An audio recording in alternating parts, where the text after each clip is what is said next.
시청자 여러분 안녕하십니까? K스탁 라이브 진행의 원인주입니다. 마트 사진이 나왔네요. 저도 장 본 지 참 오래됐는데 이 영국에서 과자가 오고 미국에서 전자제품이 들여오고 중국산 의류 이런 거 구매하면 여러분 어떤 생각이 드세요? 이 제품들의 가격이 만약에 지금보다 10% 정도 오른다면 우리 식탁과 지갑에 직접적인 영향을 미치는 것이 바로 관세입니다. 이른바 무역협상이라 하면 왠지 좀 멀게 느껴지지만 사실은 마트 장바구니부터 증시 흐름, 기업의 실적까지 모두 긴밀하게 얽혀 있는데요. 오늘은 미국과 영국이 맺은 무역 협정의 내용들 먼저 살펴보고 곧 이어질 미중 무역 협상이 우리 경제와 글로벌 증시에 어떤 파장을 가져올지 함께 고민을 해보도록 하겠습니다.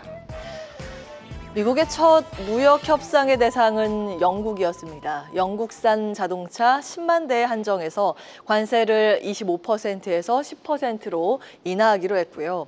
영국산 철강 및 알루미늄의 25% 관세는 철폐하고 영국의 미국산 농산물, 기계 등 시장은 개방하기로 하고 100억 달러 보잉 항공기 구매키로 했습니다. 그런데 여기서 10% 기본 관세는 그대로 유지했습니다. 이번 합의로 일단 관세 충돌에서 협상 국면으로 전환됐다는 점은 긍정적인데요. 하지만 영국은 미국 전체 수입의 약 2%에 불과합니다. 즉 영향 범위가 굉장히 작죠. 제한적이라는 지적도 있습니다. 또 구체적인 세부 사항이나 서명된 문서는 아직 공개되지 않은 터라 향후 보복 관세나 디지털세 문제 등이 어떻게 처리될지는 추후 확인이 필요합니다. 사실 영국에게 있어서 미국은 무역 흑자국이 아니라 적자 파트너죠. 즉 미국은 영국으로부터 흑자를 보고 있었기 때문에 협상의 난이도는 쉬운 국가였습니다. 실제로 이번에 트럼프 대통령이 많은 부분을 좀 양보한 것으로 포착됩니다. 반면 EU나 나온 것처럼 중국, 대한민국 이런 다른 대미 무역 수지 흑자국과의 협상은 훨씬 좀 어려워질 가능성이 있겠죠. 특히 이번 주말에는 미국과 중국의 고위급 실무진 협상이 예정돼 있습니다. 트럼프 대통령은 대중관세 145%는 더 올릴 수 없고 내릴 일만 남았다. 중국과 우호적 회담이 될 것이고 시진핑과도 대화할 수 있다. 이번 회담은 실질적인 회담이 될 것이다 라고 하면서 이전보다 부드러워진 태도를 보이고 있습니다. 하지만 2018년 무역전쟁 때처럼 미중 무역협상이 진전을 보이면서 증시가 당시에 상승을 했다가 돌연 무역협상 차질이 빚어지면서 혹은 지연이 됐다라는 소식이 들리면서 증시가 하락했다가 협상이 다시 진전을 보이면서 증시가 상승했다가 또 노이즈가 나오면서 증시가 떨어졌다가 이런 지루한 사이클이 이번에도 재현될 수 있다는 관측이 나옵니다. 현재로서는 긴 협상 레이스의 시작 정도로 보이기 때문에 시장의 즉각적인 호재가 될지 또다시 지루한 협상, 결렬 사이클에 빠지는지는 좀 더 지켜보셔야겠습니다.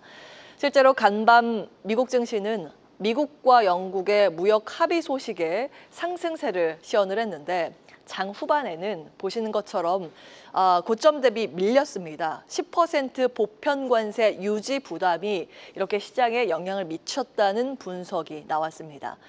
미국 러트닉 상무장관도 10% 관세가 최선의 관세율이라고 언급했는데요. 결국 각 국가 경제와 이 기업 실적에 이 관세가 얼마나 직접적인 타격을 주는지가 주식시장에서 중요한 변수가 되고 있습니다. 또한 앞으로 각 국가들이 실질적인 관세를 어느 정도 낮춰갈 수 있을지가 관건입니다.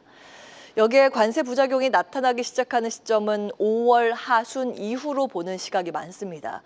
그리고 7월 FOMC 전까지 그 2달 동안은 투자자들이 각종 지표와 데이터를 꼼꼼히 점검하면서 관세로 인한 피해 규모가 얼마나 큰지 판단하는 과정을 거칠 것으로 보입니다. 기업 실적도 비슷한 흐름입니다. 1분기의 실적 시즌에서 예상보다 선방한 덕에 좌측에 있는 그래프 보시면 이익 수정 비율이 최근 들어서 바닥을 찍고 빠르게 올라오고 있는데요. 자, 우측으로 가겠습니다. 아래쪽 보시면 특히 분홍선 보시면 1분기 실적 선방으로 인해서 2분기의 이익 추정치도 지금 굉장히 빠르게 상향 조정되고 있습니다. 하지만 상단에 두 개의 라인들 함께 보시죠. 그 회색은 올해의 3분기, 빨간 선은 올해의 4분기를 의미합니다. 이 둘 모두 지금 꺾이고 있는데요. 이렇듯 상반기는 상향, 하반기는 하향되는 기현상이 나타나고 있습니다. 왜 이런 걸까요? 이는 명확합니다. 관세 부작용이 하반기부터 본격화될 수 있다는 우려가 시장 전망치에 반영되고 있다는 뜻입니다. 상반기는 괜찮았지만 하반기는 정말 모른다라는 긴장감이 형성되는 셈입니다. 자, 그렇다면 이런 복잡한 무역 협상과 관세 이슈 속에서도 다음 주에 기대해 볼 만한 긍정적인 포인트는 없을까요?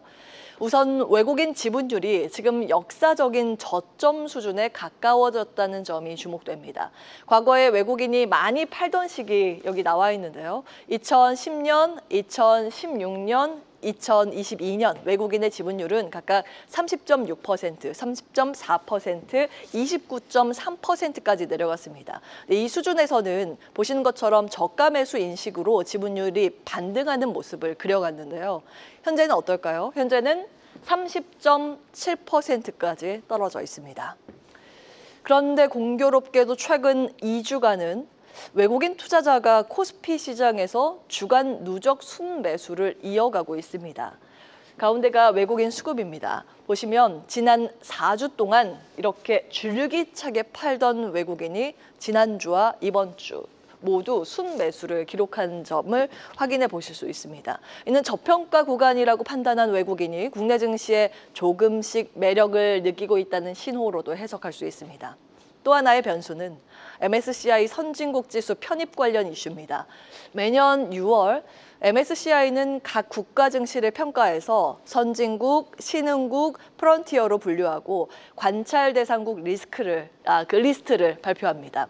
2024년 우리나라는 외환 거래 시간 연장이나 외국인 투자자 등록 제도 개선 등 시장 개방성을 높이는 정책을 펼쳤지만 당시에는 공매도 금지 조치로 인해서 이게 걸림돌로 작용을 해서 관찰 대상국에 오르지 못했습니다.